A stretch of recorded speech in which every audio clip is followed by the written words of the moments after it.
2001 में डीएनए का रिपोर्ट आया था। अभी हरियाणा में राखीगढ़ी में 2-4 हजार साल पहले का कंकाल मिल गया। 2-4 हजार साल पहले का। इसका रिपोर्ट अभी मेरे हाथ में है। आप लोग कई दिन से अखबार पढ़ रहे होंगे, तो अखबार वाले झूठी खबरें छाप रहे हैं कि ब्राह्मण यहीं के हैं। ये मेरे पास रिपोर्ट है, ओरिजिनल रिपोर्ट। ये ओरिजिनल रिपोर्ट में कहीं पर भी लिखा हुआ नहीं है कि ब्राह्मण यहां के रहने वाले। ओरिजिनल रिपोर्ट बोल रहा हूं। अखबार वाले अखबार खबर छाप रहे ना कि ब्राह्मण यही के। आज भागवत का बयान है कि भारत के सभी लोगों का डीएनए एक ही है। ऐसा बयान है भागवत का, आरएसएस के भागवत का।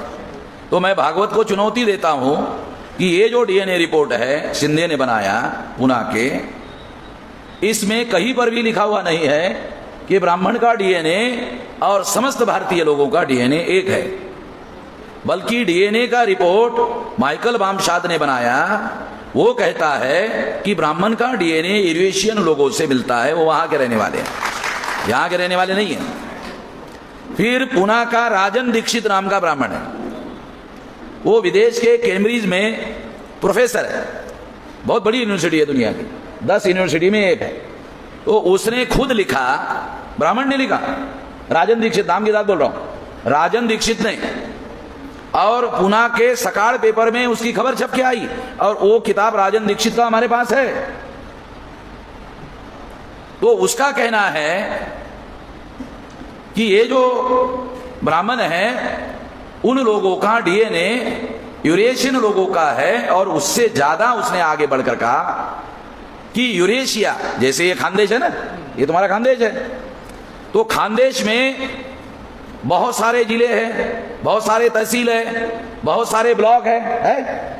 उसी तरह से यूरेशिया एक खानदेश की तरह बहुत बड़ा प्रदेश है। और उस प्रदेश में अस्की मोझी नाम का एक एरिया है, क्षेत्र है। जैसे आपके यहाँ रावेर है, ये फैजपुर है, वैसा एरिया है। उस एरिया का नाम है अस्की मोझी।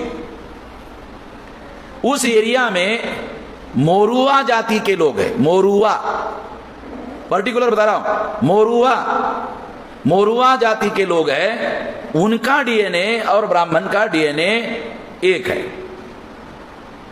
यानी ये राजन दीक्षित ने माइकल बामशाद से भी आगे जाकर पर्टिकुलर एरिया ढूंढकर निकाला, क्षेत्र ढूंढकर निकाला।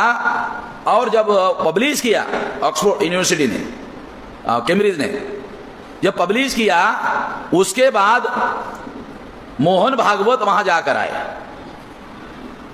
उन्होंने सोचा हमारे पुरखों की भूमि है, जाके देखना चाहिए। वहां जाके आए, और वो 5 जन्य नाम का उनका जो अखबार निकलता है आरएसएस का, उसमें फोटो छापा उन्होंने कि हमारे पुरखों को हम लोग मिलकर आए करके।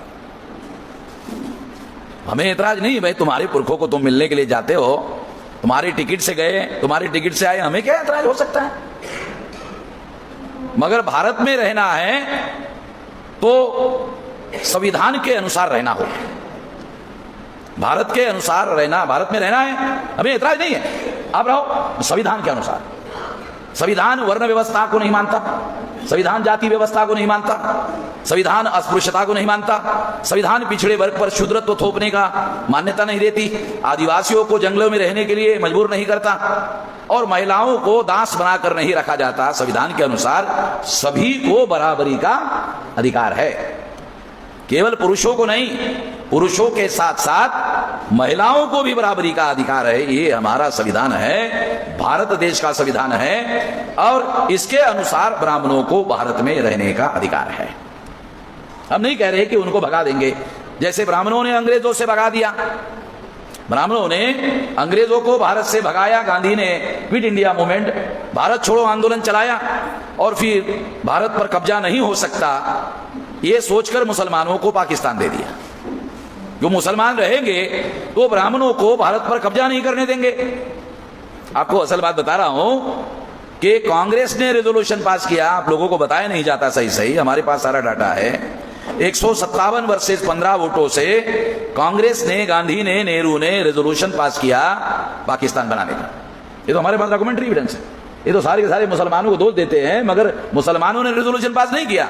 रेजोल्यूशन तो कांग्रेस ने पास किया, गांधी और नेहरू ने पास किया और भारत के टुकड़े किए और पाकिस्तान बनाया और बचे हुए भारत पर ब्राह्मणों ने अपना कब्जा किया।